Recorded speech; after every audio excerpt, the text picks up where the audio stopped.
देश में राजा, समाज में गुरु, परिवार में पिता, घर में स्त्री कभी साधारण नहीं होते क्योंकि निर्माण और विनाश इन्हीं के हाथ में होता है। और सारजा एक स्त्री है और स्त्री क्या कुछ कर सकती है ये देवी अहिल्या के साथ मिलकर के उसने अपने आत्मविश्वास के साथ में बता दिया है। देखिए, देवी अहिल्या ने ख्वाब देखा, स्वप्न देखा अपनी बेटी मुक्ताबाई के विचार सुन करके कि उसे तलवारबाजी सीखनी है। और मालेराव कहता है ये लड़कियों के बस की बात नहीं है, उनका काम नहीं है तलवारबाजी सीखना। अब देवी अहिल्या इस ख्वाब को, अपनी बेटी की इच्छा को और नारी शक्ति की जो आवश्यकता है भविष्य में उनको दिखाई दे रही है, उसके नाते ये कदम उठाती है।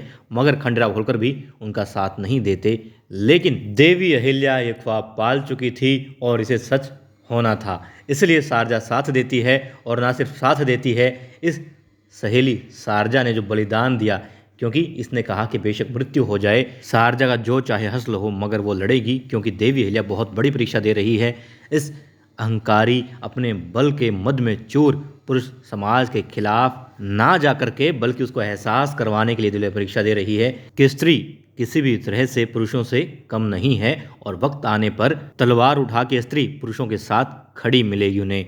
लेकिन अब पुरुष समाज ही रुकावट बना है। मगर सारजा ने जितनी तारीफ की जाए सारजा के साहस की, उसके बलिदान की, उसकी हिम्मत की, उसके जज्बे की, वो कम है। मगर यहाँ पर सारजा ने दिखा दिया है कि वो किसी भी तरीके से खुद कम नहीं है, स्त्री कम नहीं है पुरुष से, लड़ाई में भी, जंग में भी। और इसीलिए अब उद्घाटन होगा, वो आगाज़ होगा जो देवी अहिल्या चाहती थी और इसे अंजाम तक पहुँचाया है सारजा ने।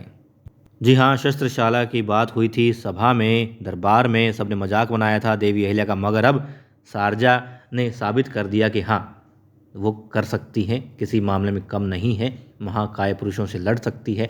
इसलिए अब उद्घाटन होगा शस्त्रशाला का। महिलाएं आएंगी, बेशक स्वैच्छिक रूप से आएंगी, जिसने सीखना है सीखेंगी, नहीं सीखना नहीं आएंगी, मगर आएंगी। और सबसे पहली शिष्या कौन होगी?